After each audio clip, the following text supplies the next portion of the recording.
여러분, 세상에는요 5가지 왕궁이 있다고 합니다. 발음을 잘못했군요. 왕궁이 아니라 왕국입니다. 몇 가지 왕국이라고요? 5가지 왕국이 있습니다. 첫째 왕국은 뭐냐면요, 광물의 왕국입니다. 광물의 왕국이란 다른 것이 아니라 에너지의 원천, 석유라든지 뭐 그런 에너지의 원천이 있는 왕국이고요. 그리고 그 땅을 캐보니 금은 보화가 있어서 이 왕국을 광물의 왕국이라고 합니다. 그런데 이 왕국에 단점이 있는데 그 왕국에는 바로 생명이 없다는 것이죠. 또 한 가지 왕국이 있습니다. 그 왕국은 식물의 왕국입니다. 이곳엔 광물이라고 하는 왕국에 없는 뭐가 있다고요? 생명이 있기에 그 왕국에는요 모든 것이 푸르른 그런 아름다운 생명체가 자라는 왕국인 겁니다. 근데 이 식물의 왕국에도 없는 것이 있는데, 그렇죠? 푸르름은 참 좋은데 이동의 자유가 없어서 맨날 그냥 그 자리에 머물러야 하는 왕국입니다. 세 번째 왕국이 있습니다. 이제 식물의 왕국이 나왔으니 무슨 왕국? 역시 동물의 왕국. 동물의 왕국이 있습니다.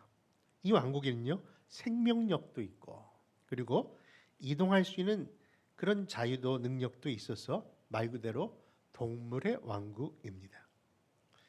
이처럼 동물의 왕국은 번성의 능력까지 있어서 땅에 충만한 것처럼 보입니다. 그런데 이 동물의 왕국의 또 단점은 늘 강자만이 살아남는, 그래서 약자들은 늘 어려움을 당하는 그런 문제가 있기에 양육강식이라는 표현이 이 왕국의 내용일 겁니다. 그 다음에 왕국은 여러분들이 생각하는 인간들의 왕국입니다. 정리 좀 해볼까요? 첫째 무슨 왕국? 광물의 왕국. 두 번째 식물의 왕국. 그 다음에 동물의 왕국. 그 다음에 인간의 왕국. 여러분, 인간의 왕국을 보니까요, 그동안 보던 모든 왕국이 없었던 것, 그리고 그들이 있었던 것은 다 가지고 있습니다. 이미 연료가 한 것처럼 보화가 가득 차고요, 무엇이 가치 있고 무엇이 원치 않은 것을 다 누릴 수 있습니다. 생명도 있고요, 그리고 자유도 있고 번성도 있고, 그리고 아무리 약한 자도 강한 자를 뛰어넘을 수 있는 권세도 있는 아주 특별한 최고의 왕국이라 할 수 있습니다. 근데 이런 인간의 왕국이 최고의 왕국이라고 생각되었는데 이 안에도 한 가지 큰 문제가 하나 있어서 결코 이것이 좋은 왕국이라 할 수 없는 이유가 나타났습니다. 그것은 무엇인고 찾아봤더니요, 첫째 왕국 뭐였죠? 광물의 왕국에서는 그냥 그 흔하고 흔한 일인데, 인간의 왕국에서는 그 광물의 왕국에서 나는 금은보와 석유의 원유 등을 얻고자 서로 싸우고 있으니, 그래서 서로 죽이고 전쟁까지 이루고 있으니 결국 이 인간의 왕국은 좋다 할 수 없을 그런 형편에 놓인 겁니다. 그렇다면 여러분, 모두 몇 가지 왕국이 있다고 말씀드렸죠? 5가지인데 한 가지가 더 남았네요. 그럼 5번째 왕국은 무엇일까요? 이 왕국의 특징을 이렇게 얘기합니다. 인간의 왕국에서 없었던 그 문제의 요소였던 다툼도 없고요, 그리고 시기도 없고 전쟁도 없고 죽음도 없고 눈물도 없고, 무슨 왕국? 저 천국, 하나님의 왕국입니다. 여러분, 이 하나님의 왕국만이 영원하고 이 하나님의 왕국만이, 그렇죠, 온전한 왕국인 줄 저는 믿는데 여러분도 믿으신다면 감사합니다. 근데 여러분, 너무나 의아스러운 일이 일어났습니다. 이처럼 너무나 영원하고 너무나도 온전한 왕국인데 그곳을 떠나 이 문제 많고 죄악 많은 이 인간의 왕국으로 내려오신 분이 있다는 겁니다. 여러분, 누구십니까? 바로 예수 그리스도이십니다. 아니, 우리가 그렇게 사모하는 저 천국을 마다하시고 이 땅에 왜 내려오셨는가, 그 궁금증을 우리는 묻게 되는데, 이에 대하여 사도 바울은요 디모데전서 1장에서 이렇게 이야기합니다. 우리 같이 한번 1장 15절 읽어볼까요? 같이 있습니다. 시작. 미쁘다 모든 사람이 받을 만한 이 말이여 그리스도 예수께서 죄인을 구원하시려고 세상에 임하셨다 하였도다. 여러분, 그 영원한 왕국을 뒤로 하고 이 땅에 오신 그 이유는 바로 저와 여러분들을 구원하기 위하여, 이 죄된 인간들을 구원하기 위하여 이 땅에 오신 줄 믿으시기 바랍니다. 그러므로 이 사순절 마지막 주간을 우리가 걸어가면서 이 땅에 오신 예수 그리스도를 다시 한번 깊이 묵상할 때 그 십자가의 은혜와 사랑을 깨달으면서 여러분 정말 그 은혜에 사무치는, 그리고 그 은혜에 감사하는 우리 모두가 되시기를 먼저 축원합니다. 여러분, 시편 42편을 오늘 본문으로 삼았는데요, 이 시편 42편은 시편 23편만큼이나 많은 사람들이 잘 알고 그렇게 애송하는 성경 구절입니다. 그 내용을 보면요, 그냥 문학적인 서사가 들어있어서 좋기도 하지만 사실 그 시인이 노래하고 시인이 기도하는 내용을 보면은 남의 얘기 같지 않거든요. 정말 신앙인이 누구나 공감할 수 있는 그 공감대를 이 시인이 겪고 있어서 이 시를 좋아하는가 봅니다. 근데 여러분, 근데 이 시인이 공감하는 게 뭐예요? 하나님이 살아계시다?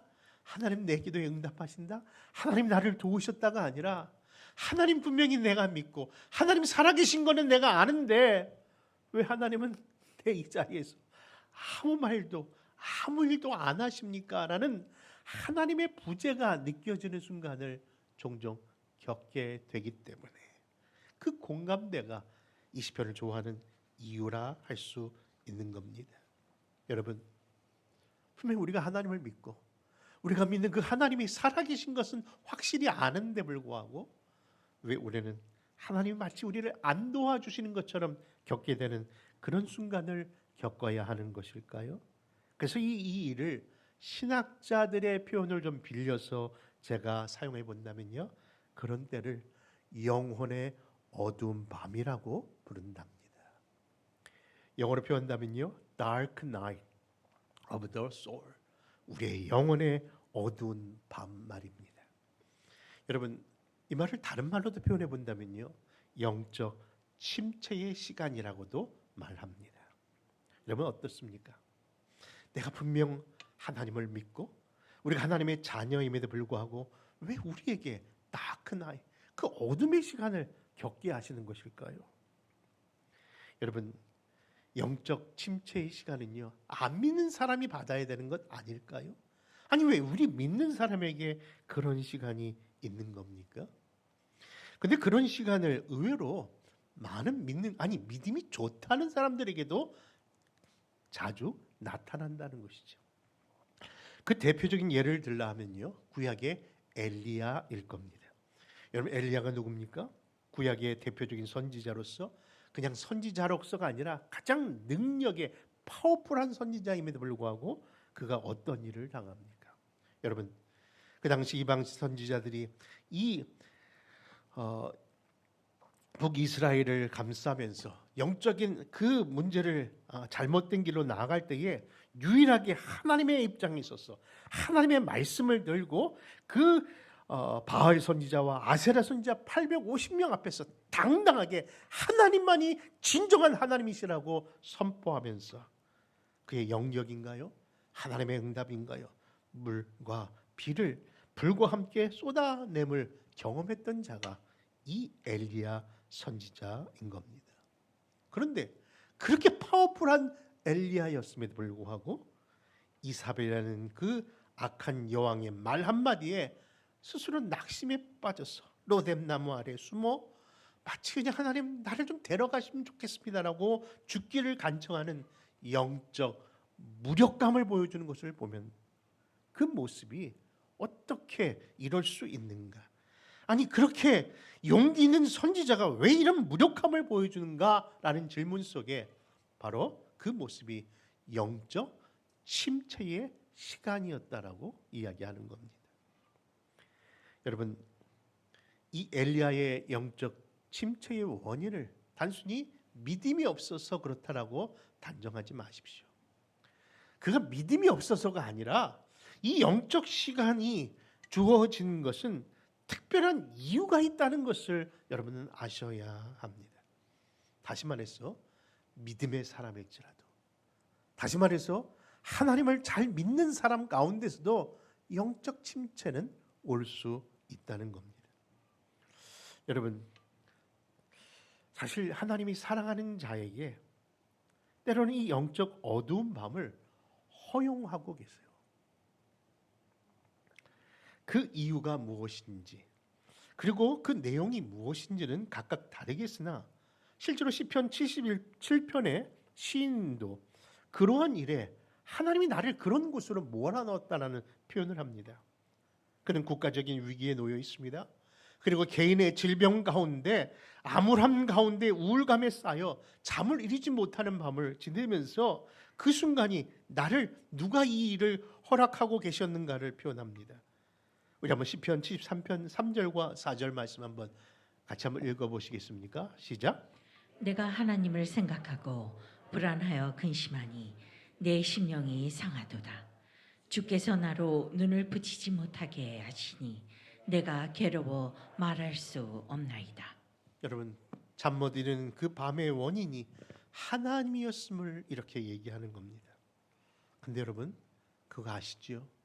이 고통은요, 믿는 사람만이라고 표현했습니다마는 엄밀히 본다면 믿는 사람만이 아니라 심지어 우리 예수님도 하나님으로부터 그러한 어두운 밤을 겪으셨다는 것 여러분 아실 줄 압니다.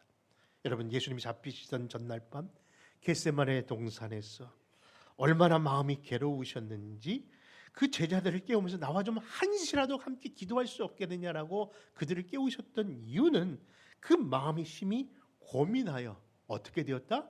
내 심령이 죽게 되었다라고 말할 정도로. 여러분, 우리가 힘들면 뭐 한다고요? 죽을 것 같아. 그 표현을 예수님도 하셨다니까요. 여러분, 이처럼 어두운 밤을 누가 겪으셨다고요? 예수님도 겪으신 거예요. 가장 절정의 어두운 밤은 바로 십자가 상의 갈보리 언덕이 아니었을까요? 그렇죠. 여러분, 갈보리 언덕 어떤 언덕입니까? 하나님과 인간 그 어디에도 설 수 없는 완전한 외면의 현장이 십자가인 겁니다. 생각해 보십시오. 여러분, 하나님 앞에도 속할 수도 없고 그리고 또 인간에게도 속할 수 없는 그 모습이 중간에 십자가상에 붕 떠 있는 모습으로 달려 있던 그 모습은 진정으로 하나님에게도 외면, 세상에도 외면당한 그 모습일 겁니다. 그래서 예수님이 이렇게 소리 지르셨죠. 여러분 아신다면 한번 같이 외워보시렵니까? 엘리 엘리 라마사 박다니, 나의 하나님 나의 하나님 어찌하여 나를 버리시나이까. 사랑하는 성도 여러분, 그렇습니다. 예수님께서도 당하신 그 하나님과의 외면, 우리 믿는 사람들도 얼마든지 그 영적 어두운 시기를 겪을 수 있다는 겁니다. 그런데 이 시간이 결국 하나님이 계시지 않거나 하나님이 우리를 완전히 내어버리셨기 때문에 일어나는 것이 아니라 분명히 하나님의 특별한 뜻과 섭리가 있기에 이것을 허용하고 계신다는 것으로 믿으시기 바랍니다. 여러분, 하나님이 말씀하시는 그 특별하고 그런 섭리가 되는 그 내용은 무엇일까요? 그것은 바로 영적이든 육체적이든 내가 지금 당하고 있는 고통과 아픔 속에서 누구를 더욱더 갈망하도록, 여러분 하나님을 더욱더 갈망하고 그의 은혜를 더 갈급하기 위한 하나님의 부르심으로 아시기를 바랍니다. 여러분 생각해 보십시오. 그동안 우리가 얼마나 하나님을 갈망하고 갈급하고 살았습니까? 살다 보니까요, 편안한 것과 안락함에 빠지니까요, 하나님을 잃어버리더라고요.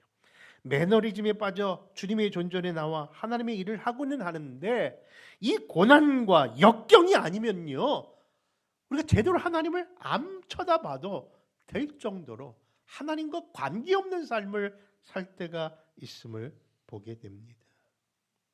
여러분 어떻습니까? 우리에게 나타난 현실 가운데 하나님 이것만 있으면 내가 더 잘 섬기겠습니다라고 생각하는 것들이 무엇입니까? 하나님 나에게 건강만 좀 더 주시면 더 잘 섬기겠습니다. 하나님 내게 물질만 좀 더 주시면은 더 많이 하나님 앞에 헌신하며 살겠습니다. 하나님 내게 시간만 더 주신다면. 여러분 참 아이러니한 것은요 이 세 가지는 같이 모일 수 없는 건가요? 누구 말대로 젊을 때는요 건강은 있는데 뭐가 없어요? 그러셨군요. 그놈의 돈이 없어서 뭔 짓을 못했는데 뭔 일 하지를 못했는데 이제 어느 순간 돈도 좀 있고 그리고 뭐예요? 시간도 있는데 뭐가 안 따라줘요? 몸이 안 따라주니 이 세 개는 항상 같이 갈 수 없는 겁니까? 여러분 그런데요 이 세 개가 없는 것이 은혜임을 믿으시기 바랍니다. 이 세 개가 합쳐지면요 더 잘 섬길 것 같은데 우리가 뭐예요? 하나님만 바라보지 않을 것 같아요. 여러분 그런 거 아닌가요? 고난과 역경이 아니면요 하나님 온전히 섬기지 못할 일들이 우리 모습 안에 있기 때문입니다. 아이들을 가르쳐 보니까요 애들이 참 교육부 전도사님들을 참 좋아했던 것 같아요. 저도 전도사님 너무 고마워요. 매주 이렇게 우리를 픽업해줘서 예배 올 수 있도록 해주셔서 너무 고마워요. 그러면서 제가 나중에요 차 생기면요 전도사님 꼭 도와줄게요. 제가 애들 픽업 다 해줄 거고요. 전도사님 해달라는 거 다 열심히 할게요. 제가 그 얘기를 매년 속았습니다. 진짜 차가 생기더라고요. 근데 차 생기니까 교회도 안 나오더래. 여자친구랑 놀러 다니더라고. 여러분 우리 안에 뭐가 있으면 될 거라고 생각했지만요 없기 때문에 은혜인 줄 믿습니다. 그 안에 하나님 앞에 우리가 마음을 쓴다면요 하나님께서 반드시 일용할 양식은 주신다니까요. 근데 우리의 욕심이 뭐예요?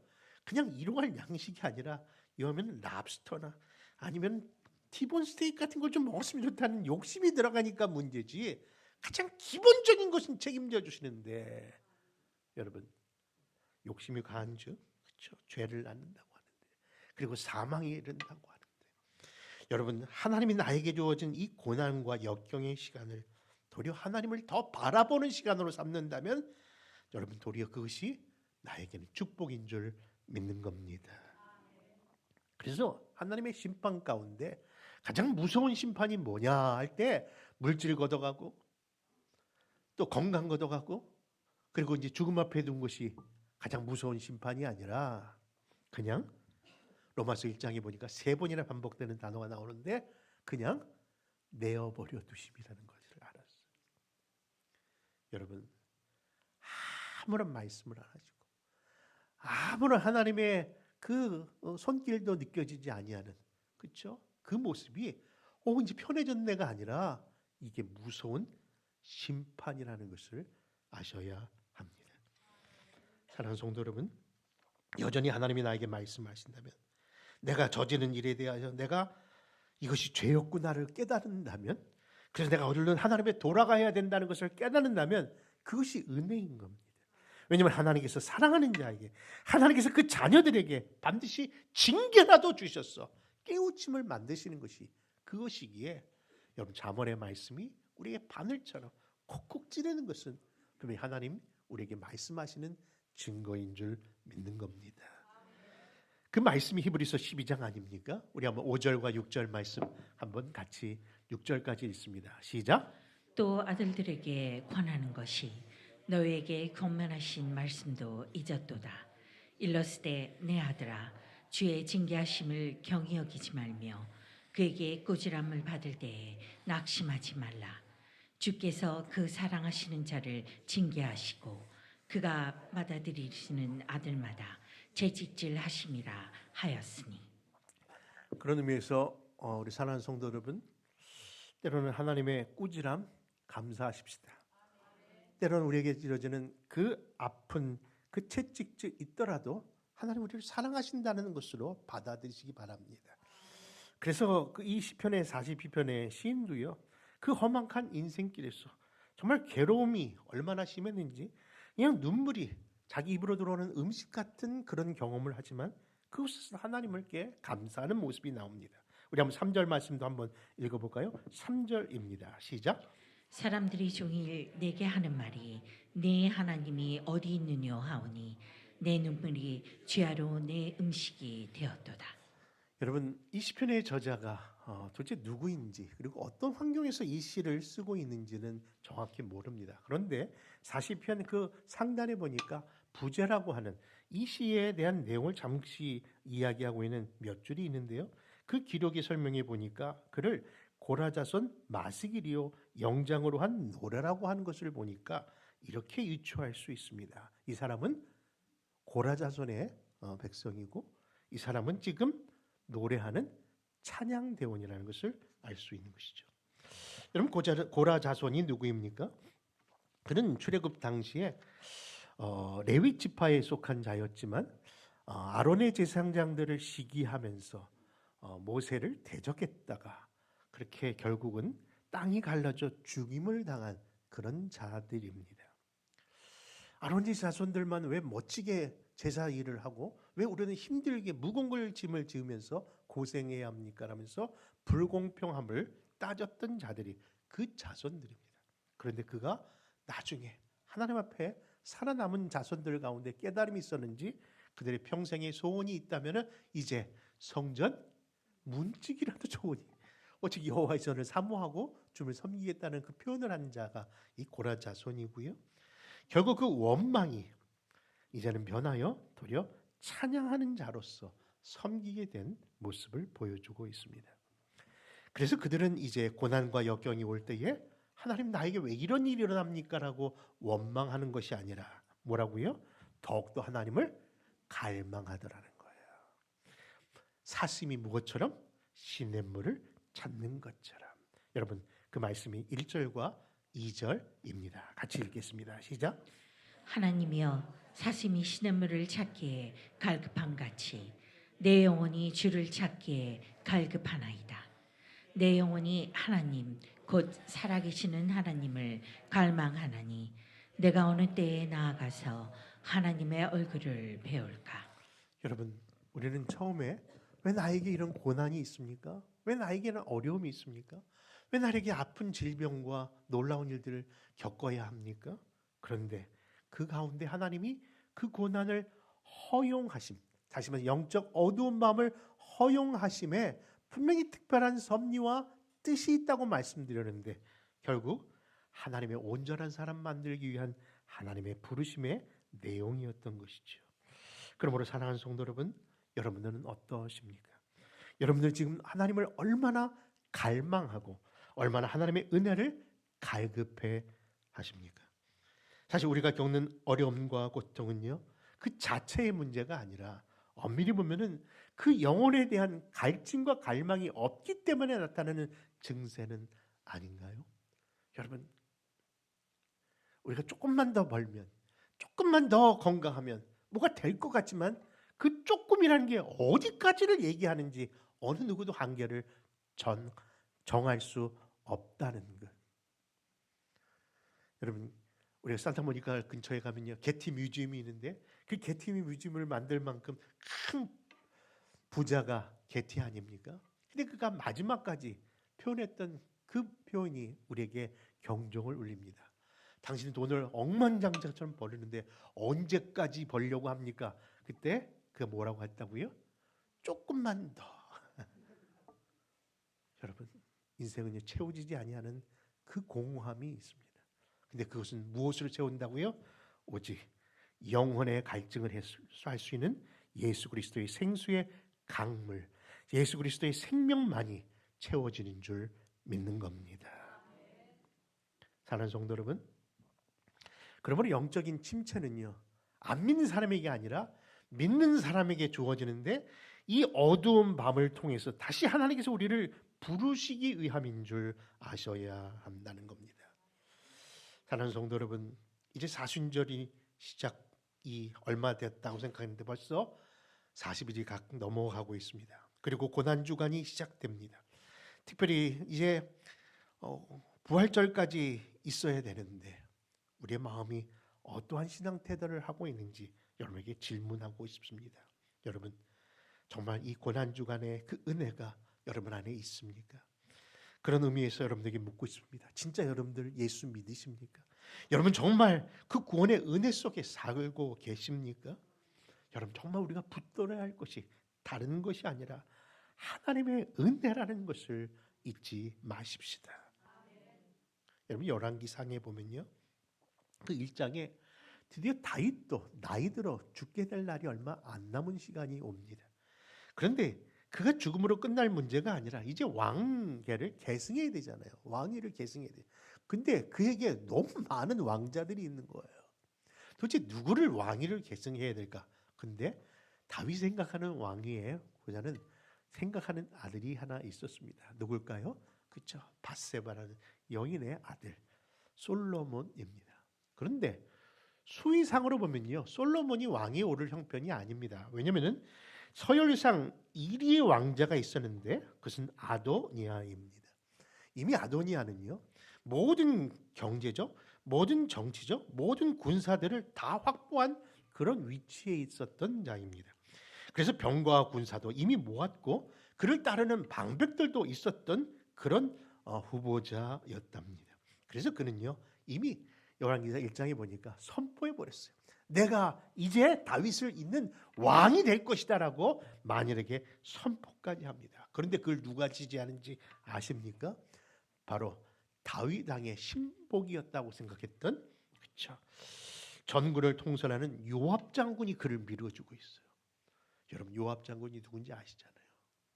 모든 굳은 일, 다윗의 힘든 일을 다 하면서 다윗의 후계를 누구보다도 지지하는 그런 왕 요압 장군이 바로 솔로몬이 아니라 아도니아를 지지합니다. 그 당시에 종교계를 앞장하는 것은 대제사장인데 당시 대제사장인 아비아달도 이 아도니아를 지지합니다. 그리고 그 정치적인 것 안에서 이미 솔로몬을 제외한 모든 왕자들, 다른 왕자들, 그 아우 동생들이요, 다시 형님이라고 하는 아도니아를 지지하며 그가 왕이 될 것을 당연시하고 있었던 시기입니다. 이미 모든 것이 넘어간 거예요. 그런데 그 분위기를 그제서야 깨달은 다 죽어가는 다윗이 정신을 차리고 얼른 성전에 가서 성전에 기름을 가져오라고 이야기를 합니다. 여러분 이미 다 끝난 줄 알았는데 이 솔로몬을 불러다가 성전에 가져온 그 기름을 붓는 순간 모든 자들이 확인하면서 그때서야 진정한 왕은 이 솔로몬이라는 것을 인정하며 그 왕국에서 양강나팔 소리가 울려 퍼집니다. 그 양강나팔의 소리는 이제 이스라엘의 2대 왕이 선포되었다는 그런 선포의 나팔 소리였던 겁니다. 근데 그 소리를 아도니아를 지지했던 많은 자들이 듣다가 혼비백산하면서 흩어지기 시작해요. 이제 큰일 났구나. 근데 그 소리를 누구도 들었겠습니까? 그렇죠. 아도니아도 듣습니다. 그 소리를 듣자 아니 왕이 내가 여기 있는데 무슨 왕이 세웠냐고 놀라면서 어디로 달려간 줄 아십니까? 예루살렘. 바로 왕권이 있는 다윗성 그 아버지를 만나러 간 것이 아니라 그제서야 그가 자기가 달려갈 곳이 어딘 줄 알고 달려간 곳이 있었는데 그것이 바로 성전이 있었던 바로 성막 번제단 위에 뿔을 잡으러 달려가면서 그 뿔을 붙잡고 대성통곡하는 장면이 그 말씀의 내용입니다. 여러분 무슨 이야기일까요?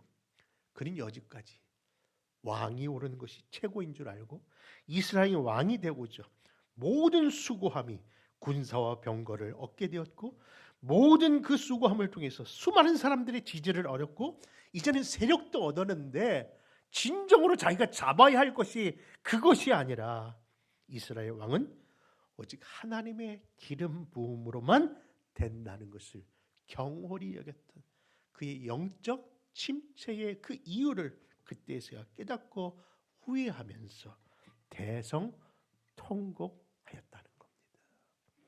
사랑하는 성도 여러분, 그렇습니다. 우리도 정말 구하고 바라고 찾아야 할 것이 무엇인지 이제 바로 하시기 바랍니다. 모든 인생이 반드시 구해야 할 그 갈망은 물질도 아니고요, 건강도 아니고요, 사람의 인맥도 아니라 오직 성령의 충만인 줄 믿으시기 바랍니다. 그러므로 사랑하는 성도 여러분, 이 사순절 마지막 한 주를 이제 우리가 또 걸어가야 되는데, 정말 우리가 정말 무엇을 붙잡고 살아야 되는 진정한 이유를 깨달았다면, 사랑하는 성도 여러분, 이 사순절, 이 40일의 여정 가운데 있는 종려주일, 특별히 성찬식에, 고난주간, 특별히 새벽 기도회, 그리고 부활절 연합 예배까지 다시금 열심을 품고 하나님을 따라가는 그런 성도들이 되시기를 주님의 이름으로 부탁드립니다. 여러분, 먼저 그 나라와 그 일을 구한다면 어떤 역사가 일어나고 어떤 삶의 변화가 일어나는지 오늘 시편 42편 마지막 절은 이렇게 말씀을 합니다. 그 말씀을 읽고 마치도록 하겠습니다. 11절입니다. 시작. 내 영혼아, 내가 어찌하여 낙심하며 어찌하여 내 속에서 불안해하는가? 너는 하나님께 소망을 두라. 나는 그가 나타나 도우심으로 말미암아 내 하나님을 여전히 찬송하리로다. 기도하겠습니다.